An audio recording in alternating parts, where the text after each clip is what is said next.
Comment faire ta comptabilité toi-même avec quelques étapes simples, c'est tout de suite après le jingle.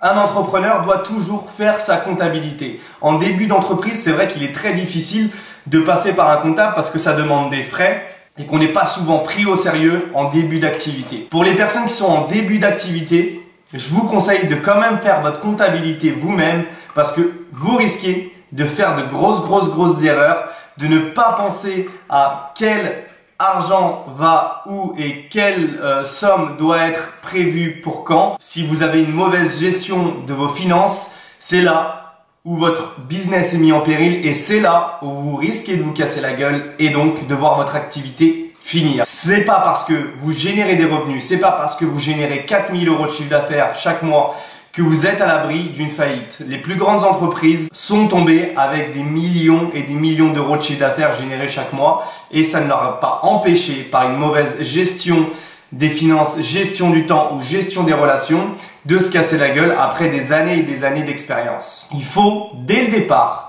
dès les premiers revenus, dès les premières ventes, faire correctement sa comptabilité. Dans un premier temps, faites vos comptes sur votre compte bancaire. Vos comptes bancaires, c'est la première étape dans la comptabilité. Ne mélangez pas vos dépenses personnelles avec vos dépenses de société. Gardez tous vos tickets de caisse, toutes vos factures.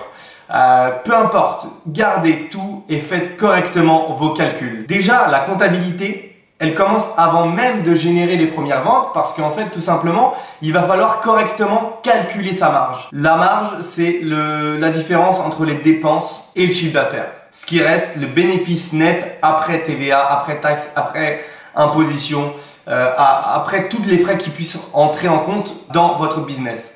Donc, première étape, calculez correctement et justement votre marge, d'accord? Il faut que votre marge soit correcte parce que si vous partez déjà et que votre marge n'est pas bonne, si vous vous trompez déjà sur ce chiffre-là, tout le reste de votre comptabilité est foutu, ok? Donc, déjà, première étape, calculez correctement votre marge. Une fois que c'est fait, on commence à faire des premières ventes, on a du chiffre d'affaires, le premier mois est arrivé et là, on commence à faire ces premières fiches de comptabilité. Première étape, comme je l'ai dit, on calcule sa marge, on calcule ses frais, on calcule ses dépenses, on calcule tout. On sait combien on va dépenser, combien on va être taxé, combien il va nous rester sur chaque vente, ok? Sur chaque revenu, chaque fois qu'on va générer une vente ou générer quelque chose du chiffre d'affaires, on sait combien on va être taxé, on sait quel pourcentage précis on va nous prendre, on sait combien on va devoir dépenser chaque mois pour publicité, pour déplacement, pour peu importe, frais de notaire, frais de comptabilité, frais d'avocat, peu importe, mais on sait combien on va dépenser et il faut toujours avoir une marge de risque. Donc une fois que ça c'est fait, comme je l'ai dit, on a fait du chiffre d'affaires, on garde nos tickets de caisse, nos factures, etc., etc. Bien différencier les dépenses perso et les dépenses société, ok? C'est deux comptabilités totalement différentes. Faites votre comptabilité de votre vie personnelle, mais faites aussi la comptabilité de votre vie, de la vie de votre entreprise. C'est très important de différencier les deux pour pas se mélanger, ok?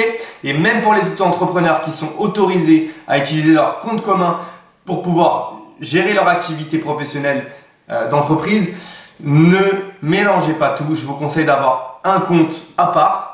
Et si vous ne voulez pas un compte bancaire traditionnel, il y a des banques en ligne qui existent qui vous permettent d'avoir un compte business, un compte pro en dehors des banques traditionnelles, d'accord? Donc vous pourrez garder votre compte commun et avoir votre compte bancaire professionnel en ligne que vous pouvez gérer totalement à 100% et très rapidement. J'ai fait une vidéo sur le sujet pour les banques en ligne si vous êtes dans la difficulté pour avoir une banque professionnelle ou si vous cherchez une banque professionnelle pour moins de complications, moins de frais. Je vous mets le lien dans la description, mais c'est pas le sujet de la vidéo d'aujourd'hui. Alors, simple, une fois qu'on a fait ça, on a conservé nos factures, on a généré le chiffre d'affaires, on a calculé notre marge.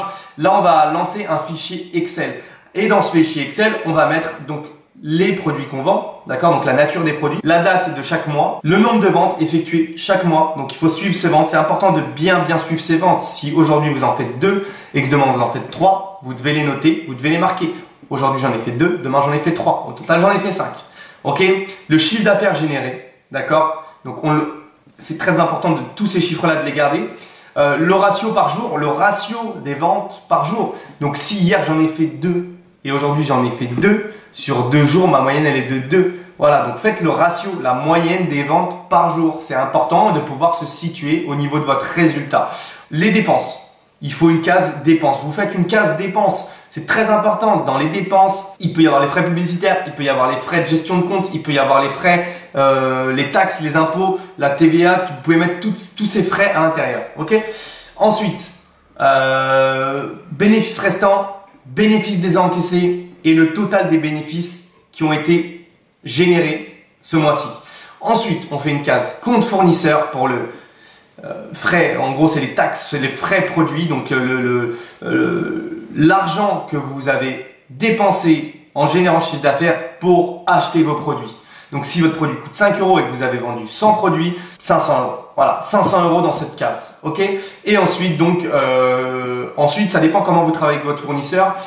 Si vous payez cash et que vous recevez vos produits, bon là, il y a pas trop de détails à faire. Mais par exemple, moi, je travaille avec certains fournisseurs en décalé. Donc, c'est-à-dire qu'en gros, je passe une commande, je la reçois et je paye quelques semaines, mois après. Et voilà, donc là, je vais mettre aussi combien je dois au fournisseur, combien j'ai déjà versé et combien il me reste à lui verser. Ensuite, vous pouvez faire un petit carré avec différentes cases avec les détails des dépenses, ok, pour essayer de les réduire. C'est-à-dire qu'en gros, vous avez une case avec taxes, ceci, pour les vendeurs Amazon, taxes Amazon, frais d'envoi, frais d'expédition, impôts, etc. Et vous allez comme ça pouvoir savoir à quel endroit vous dépensez le plus et comment jongler, comment essayer de jouer pour réduire les taxes tout en continuant à prendre de la valeur et en augmentant son chiffre d'affaires pour élargir son bénéfice et sa marge.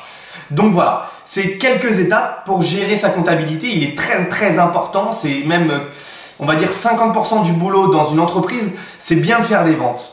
C'est bien d'avoir des opportunités d'affaires. Mais si on ne gère pas sa comptabilité, vous pouvez mourir en 1 mois, en 6 mois, mais vous pouvez mourir dès la première année d'activité. Gérer votre comptabilité, c'est vraiment un point fort. Et gérer cette comptabilité sur le long terme. Ne vous arrêtez pas. C'est pas parce que vous générez des gros revenus par la suite.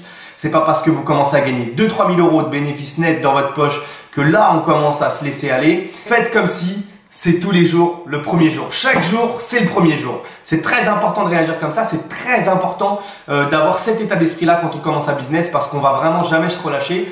Le premier jour, c'est la phase de croissance. C'est là où on explose. C'est là où notre mindset est au plus haut.